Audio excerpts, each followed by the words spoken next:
At least 40 people have been killed in multiple attacks in northern and southern Nigeria. Gunfire and explosions which rocked an opposition rally in Okrika, in the oil-rich region of Rivers State, left one policeman dead and several others wounded, while a reporter covering the event was stabbed. Elsewhere on Tuesday, at least 36 people died in an attack in Bayu, in Borno State, when explosions ripped through a joint civilian and military checkpoint. In Potiskum, in the northeast state of Yobe, 3 people died in a suicide blast.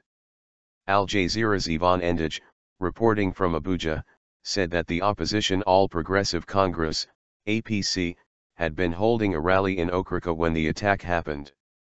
5 explosions and a burst of gunfire hit the rally of Dakuku Peterside, the APC candidate for governor, with his supporters running for safety. 5 police officers were shot.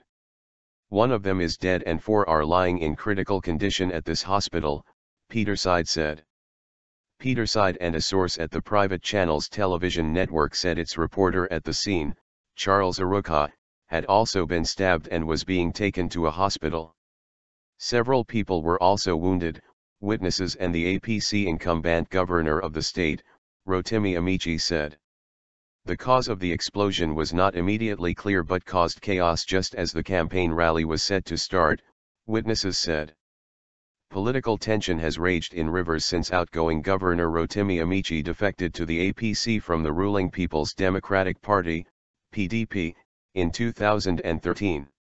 The National Human Rights Commission last week said 58 people had been killed in political violence in the run-up to Nigeria's polls. The commission pointed to Rivers State in the Niger Delta as a flashpoint area for potential unrest, in part because of the bitter political party rivalry. Suicide attack. In the northeast Nigerian state of Yobe's Potiskum, 3 people were killed on Tuesday in a suicide blast.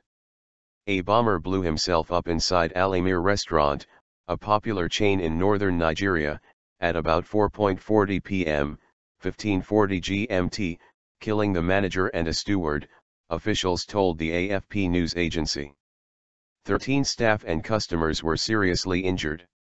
We evacuated 3 dead bodies which included the bomber and 2 victims to the hospital, said a police officer involved in the rescue operation. Another rescue worker and a nurse at the Potiskum General Hospital confirmed the toll. Meanwhile, the death toll increased to 36 people after an attack in neighboring Borno State, near the town of Bayu on Tuesday, where at least 3 explosions struck a joint civilian and military checkpoint, witnesses and vigilantes told the AFP news agency. Now we have 36 dead and over 20 injured from the blast, a medical source at Bayu General Hospital told AFP on condition of anonymity. Most of the victims were child vendors and beggars that usually crowd the checkpoint to sell wares and beg for alms, the source added. Ghana Sheriff, a vigilante, said the attack happened at about 1 p.m., 12 o'clock GMT, at Yamarkumai village, 4 kilometers from Bayu in Borno State. It was a suicide attack by 3 men in a motorized tricycle, Sheriff said. It was later that we realized the attackers came in 2 rickshaws. The one ahead had 3 people inside who opened fire and detonated 3 explosives. The second rickshaw immediately turned after the explosions but was pursued into the bush by soldiers and local hunters. Bayu is a local government area to the south of Borno, which has been the site of previous attacks by the armed group Boko Haram. The cause of the attack was as yet unclear. Nigerians demonstrate.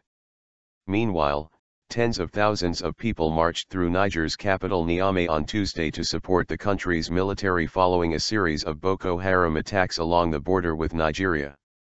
Nigerian soldiers recaptured 2 towns on Monday as U.S. and regional troops began an assault in neighboring Chad in a growing international campaign.